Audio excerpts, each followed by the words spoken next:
واقعہ سلطان صلاح الدین ایوبی قسط نمبر 201 اپنا اسلامک اسٹوڈیو۔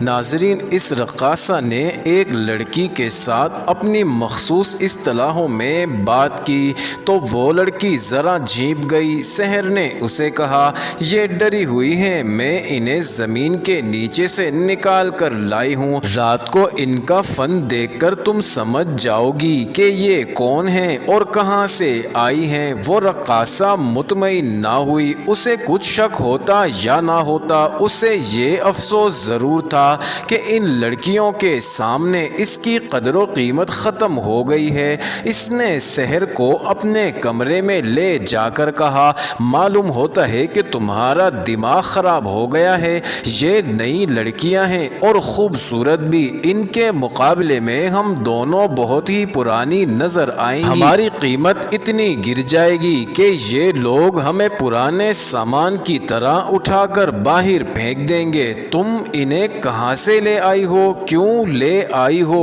تم نے بہت بڑی غلطی کی ہے، میں دراصل اپنی مشقت کم کرنا چاہتی ہوں، سحر نے جواب دیا۔ ان کے آ جانے سے ہم دونوں کا کام کم ہو جائے گا۔ دوسری رقاصہ اس کی یہ دلیل نہیں مان رہی تھی۔ ناظرین، سحر کے پاس اور کوئی دلیل نہیں تھی جس سے وہ اسے مطمئن کرتی۔ دونوں میں تکرار ہو گئی۔ دوسری رقاصہ غصے میں آ گئی اور بولی، میں سرائے کے مالک سے کہوں گی کہ یہ لڑکیاں ناچنے والی نہیں، یہ عصمت فروش لڑکیاں ہیں جو چند چاندی کے سکوں کے عوض مکمل برہنہ ہو جاتی ہیں۔ انہیں اس نازک جگہ نہیں آنا چاہیے کیونکہ یہ تہہ خانے کے راز کو خطرے میں ڈال سکتی ہیں۔ ان نوجوان لڑکیوں کا کیا بھروسہ؟ یہ رقاصہ بہت تجربہ کار اور چالاک تھی، اس نے سحر کی زبان بندی کر دی، پھر بھی سحر اس کی بات نہیں مان رہی تھی۔ اس رقاصہ نے آخر یہ دھمکی دی، اگر تم انہیں یہاں سے چلتا نہیں کرو گی تو میں یہاں آنے والوں کو یہ کہہ کر یہاں آنے سے روک دوں گی کہ تم انہیں گرفتار کرانے کے لیے ان لڑکیوں کا جال پھیلا رہی ہو۔ ناظرین، سحر پریشان ہو گئی۔ دوسری رقاصہ غصے میں باہر جانے کو اٹھی اور دروازے کی طرف چلی۔ سحر نے بڑی پھرتی سے اپنی قمیض کے نیچے ہاتھ ڈالا اور کمر بند سے خنجر نکال کر دوسری رقاصہ کی پیٹھ میں گھونپ دیا۔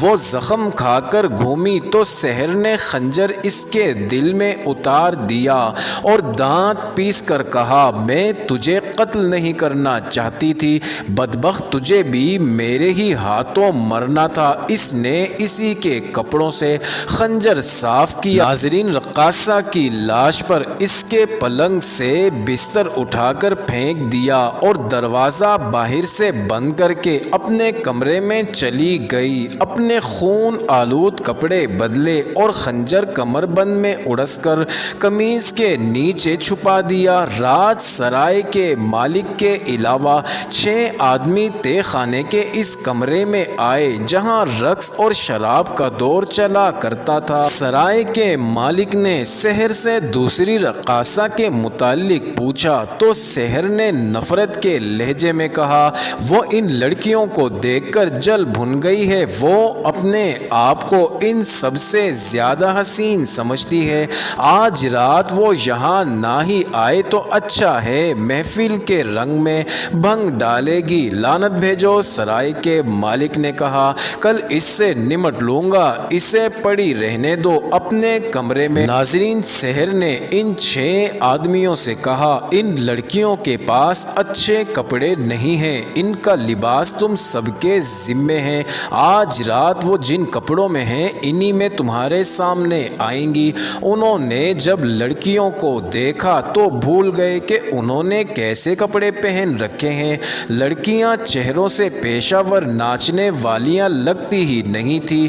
ان کے چہرے تر و تازہ اور معصوم سے تھے، ان کے بالوں کو بھی نہیں سجایا گیا تھا، ان کی کوئی حرکت ظاہر نہیں کرتی تھی کہ یہ پیشہ ور ہیں، ان کا انداز سیدھا سادہ سا تھا۔ سحر نے انہیں کہا کہ اپنے مہمانوں کو شراب پیش کرو۔ ناظرین، وہ جب سراہیوں سے پیالوں میں شراب انڈیلنے لگیں تو ایک آدمی نے ایک لڑکی کو چھیڑا، لڑکی بدک کر پیچھے ہٹ گئی، اس کا چہرہ لال سرخ ہو گیا۔ سحر اس آدمی نے کہا، انہیں کہاں سے لائی ہو، یہ کس کے پاس تھی؟ سحر نے قہقہ لگایا اور بولی، اپنا فن بھول گئی ہیں، یہ صلاح الدین ایوبی کا خوف ہے جو ان سب پر طاری ہے، ابھی کھل جائیں گی۔ صلاح الدین ایوبی ایک نے طنزیہ کہا، ہمارے جال میں وہ اب آیا ہے، ہم اسے اسی کے امیروں اور سالاروں سے مروائیں گے۔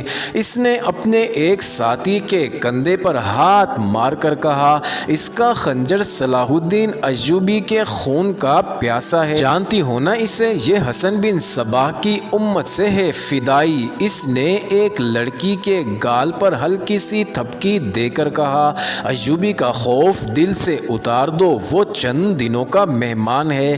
تھوڑی سی دیر بعد شراب رنگ دکھانے لگی اور رقص کی فرمائش ہوئی۔ لڑکیاں سراہیوں اور پیالوں کو ادھر ادھر کرتی اور پھرتی ان 6 آدمیوں کے پیچھے ہو گئیں۔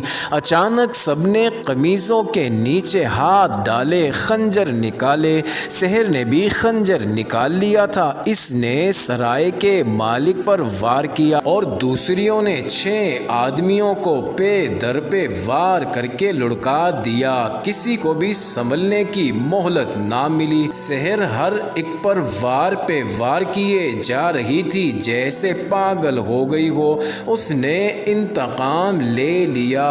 لیکن معزز ناظرین، یہ انٹرسٹنگ ویڈیو جاری ہے، اگلی ویڈیو قسط نمبر 202 میں دیکھنا مت بھولیے۔